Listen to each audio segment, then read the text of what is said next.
All right, welcome to this explainer. Today we're diving straight into the wonderfully absurd world of Oi Frog to unpack the hilarious and honestly surprisingly rigid linguistic mechanics hidden right there in the dialogue.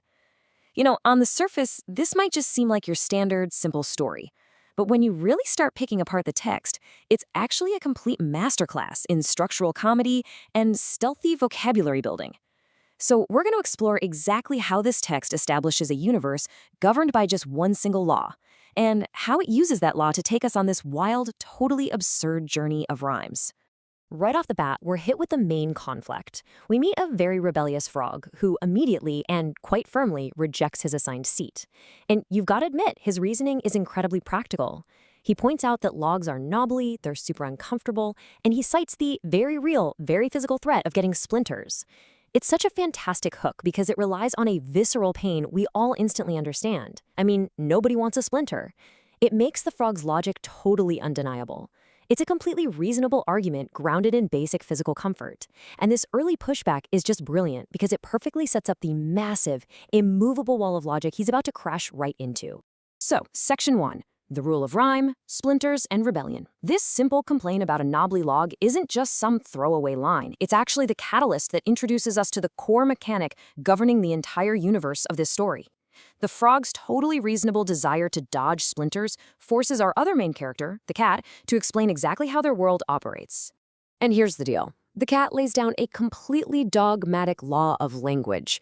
Your name dictates your seating arrangement, period. End of discussion.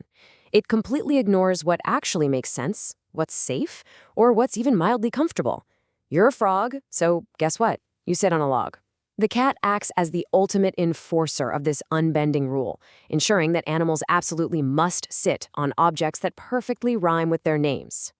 Moving right along to Section 2, Comfort versus Compliance, a philosophical clash. Because we aren't just looking at talking animals here. We're actually looking at a fundamental debate between everyday pragmatism and total blind obedience to a system. We've got a brilliant contrast going on with this debate. The frog, he's all about logic and comfort. He asks to sit on a mat. He says he wouldn't mind a chair. He even points out that he could stretch right out on a sofa. He's actively seeking out objects actually designed for sitting. But the cat rigidly blocks every single one of those requests by enforcing the rhyming law.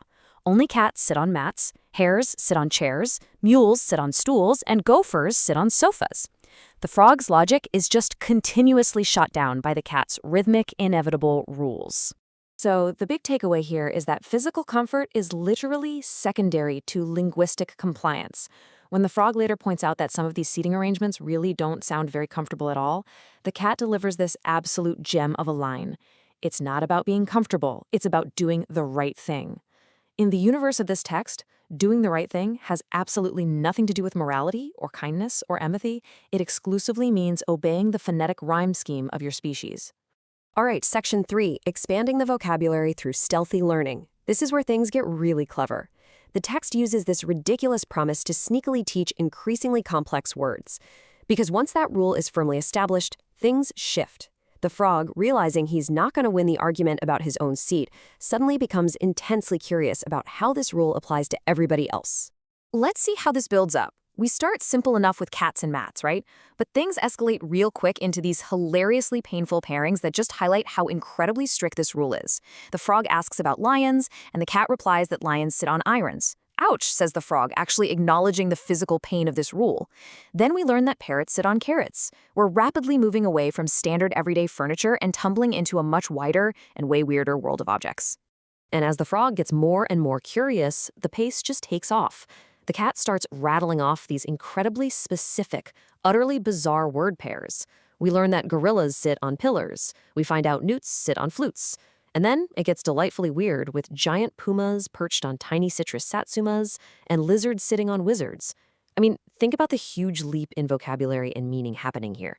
We've gone from a super basic word like log to understanding exactly what a satsuma is, entirely by visualizing the absurd scale of a giant wildcat trying to balance on a tiny little citrus fruit. The text is totally stretching the reader's phonetic boundaries, using the humor of these absurd visuals to make the new words stick in your brain. The sheer volume of these pairs is basically an engaging phonics lesson completely disguised as a rapid-fire comedy routine between the cat and the frog. Just look at the sheer variety we get hit with. Foxes on boxes, apes on grapes, puffins on muffins, gibbons on ribbons. It just keeps going. We get cows on flowers, storks on forks, seals on wheels, and doves on gloves. The text just bombards you with this rhyming rule over and over, establishing this totally inescapable rhythm. The frog even admits, "Well, I never knew that," to which the cat very smugly replies, "Well, you do now." Which brings us to section 4, the ominous punchline. Now we're building some real suspense. Every great joke needs a punchline, right? Well, this explainer culminates in a moment of absolute brilliant suspense. The author has spent the entire text training us and training the frog to understand exactly how this bizarre world works. Every animal has a rhyming counterpart, absolutely no exceptions. After absorbing all these totally arbitrary rules, the frog finally drops the ultimate dangerous question that brings the entire rhyming scheme crashing right back down onto himself. He asks, what do dogs sit on? Think about that from a structural perspective. The text has built an airtight logical trap for us. We know the rule. We know the animal in question. The answer is phonetically inevitable.